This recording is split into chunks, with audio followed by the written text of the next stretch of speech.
Hello friends, welcome to my channel FPL Guru. Here I'm sharing my FPL journey with you guys, and in process probably you can take some good takeaways from here, and probably it can improve your game. But remember to play your own game here and trust your own instincts.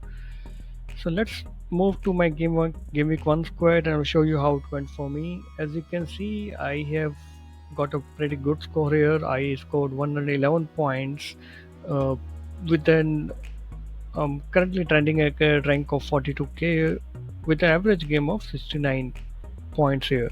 So it's a pretty decent start for me, and I'll show you like what was my thinking to choose this squad first in first place. So I am always a 352 or 343 guy, as I always want to invest in only three defenders which have some attacking threat. So I just went with TA and Shaw, and Tismakus was the option which appears in the end as Robo was injured. So I just go with him. Even a good team sometimes concedes a goal, so four clean sheet points just go to the bin. So it's very difficult to justify a defender which doesn't pose the attacking threat. So always go with the attacking threat defenders and go three or four. I roughly go with three, so that's again your game and your thinking. So that's my thought process. So I went with five midfielders and two in the front. So, anyways, my back four gave me 15 points thanks to Liverpool clean sheets. Tismikas was looking average and is like a dead wood for me. So once Robo is back, he will be on the bench for sure. So T is very lively as usual. I should be very careful with this word lively thanks to Lamptey. Yeah, but he was good, so I can expect him to do well against Burnley. So let's move to our midfield. So midfield is the a gold mine here. So a massive 76 points for my midfielders. So Goat, Salah, and Bruno did business, and my punt on Greenwood and Benarama paid off. Greenwood was picked as Reshi is out, and Sancho hasn't trained enough before game week one.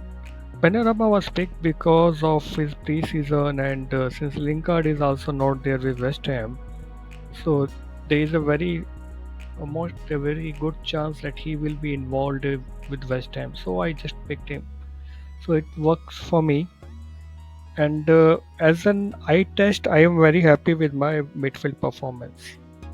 On top, Antonio the Beast returns with goal and assist, and although he missed a penalty, but in case he doesn't take it next time, it will go to Benrahma, I think. So it's a win-win for me. That good against Watford, but you can expect with the new players, so they will take time to settle in and know each other, to mingle with each other. So I'm positive like they will come back stronger against Brentford.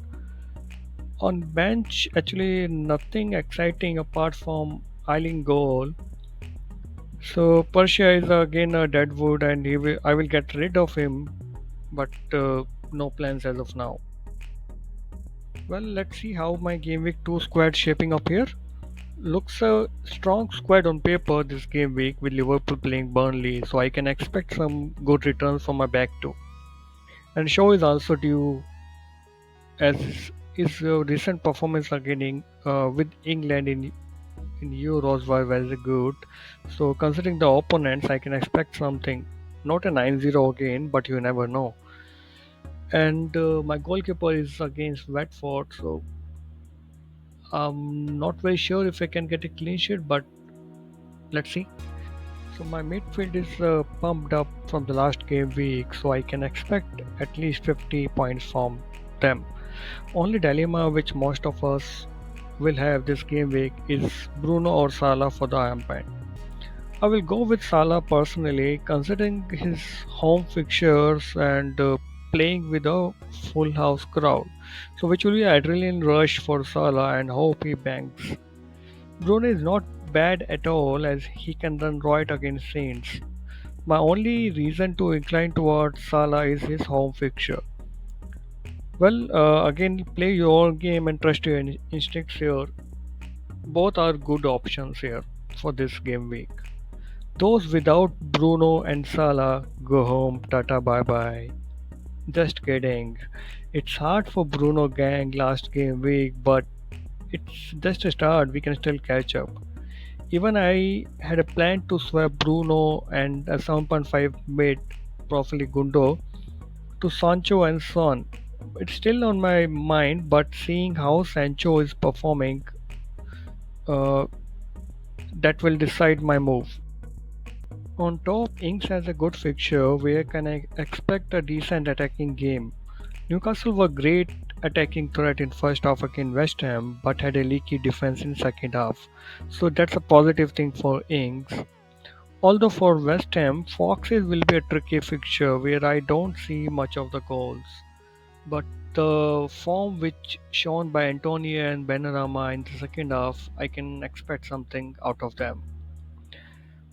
Well, there's no transfer plan for me this week, and it's just a wait and watch for me.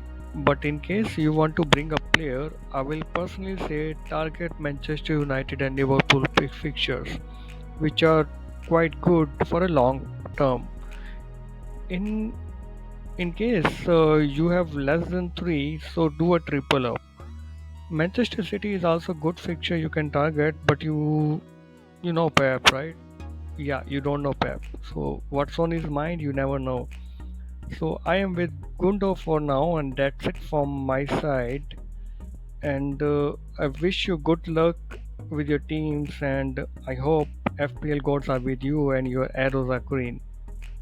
So guys, thanks for watching my video, and if you like the video, please like and subscribe, and so also share your feedback in the comments. Thank you.